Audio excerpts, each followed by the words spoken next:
உங்களுடைய ரியல் ப்ராஸ்பரிட்டின்றது start with your spirit and soul. உங்கள் ஆவியிலே, உங்கள் ஆத்துமாவிலே தான் அது ஆரம்பிக்கிறது. then you will see the manifestations. முதல்ல அவன், நான் தனியாக இல்லை, என்னை கடவுள் அழைத்திருக்கிறார், கடவுள் எனக்கு வாக்கு கொடுத்திருக்கிறார், நானும் கடவுளும் ஒன்றாக இருக்கிறோம், கடவுள் என் பயணத்தில் என்னோடு கூட வருகிறார் என்கிற அறிவிலே அவரை தொழுது கொண்டு அவரில் மகிழ்ந்து இப்படியும் இருந்துட்டு இருக்கிற போது ஐஸ்வர்யம்லாம் இப்படிப்பட்ட உறவில் வர்ற குட்டி தான் ஐஸ்வர்யம்.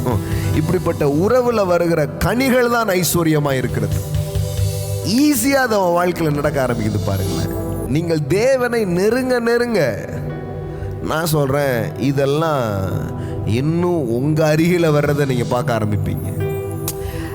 ஐஸ்வர்யவானை குறித்து, ஐஸ்வர்யத்தை குறித்து அதிகம் பேசுகிற யோபுவின் புஸ்தகத்தில் இதே சீக்ரெட்ஸை யோபு பேசுகிறார். பாருங்க,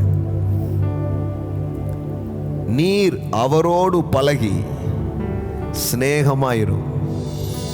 நீ செல்வந்தனா இருக்கணுமா, முதல்ல சிநேகிதனா மாறுன்றார்.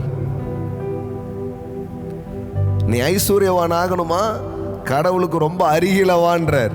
மதம் வேற மாதிரி சொல்லுது, அதெல்லாம் தூக்கி, அதெல்லாம் தடை என்று சொல்லுகிறது. ஆனா வேதவசனம் வேற மாதிரி சொல்லுது. வேதவசனம் என்ன சொல்லுது? நீர் அவரோடு பழகி சமாதானமாயிரும், அதனால் உமக்கு நன்மை வரும். பழகுன்றார். ஆமென். வாங்க பழகலாம் அப்படின்றதான் அழைப்பே. ஆமென்.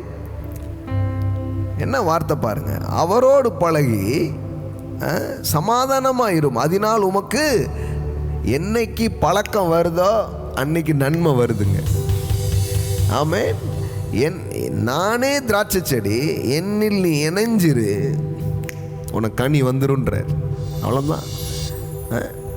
நான் சொல்கிறேன், the presence of God is brings wealth. ஆமென். ஒரு மனிதன் பணத்தில் பணக்காரன் ஆகிறதுக்கு முன்னாடி, வெளியில் பொருட்கள் அவனுக்கு வர்றதுக்கு முன்னாடி, அவனுடைய ஆவி தேவனோடு அதிகமாக இணைக்கப்பட்டு வழியெங்கும் பலிபீடங்கள் உருவாகும் போது ஐஸ்வர்யம்லாம் வந்து அவனை அசைக்காது, பொருட்கள்லாம் வந்தால் அவனை அது உருட்டி விட்டுறாது. அப்படியே நிற்கிறான். செல்வந்த தேவனுக்கு நண்பனாக இருந்து விட்டு இந்த உலகத்தில் ஒரு மனிதனும் ஏழையாக இருக்க முடியாது.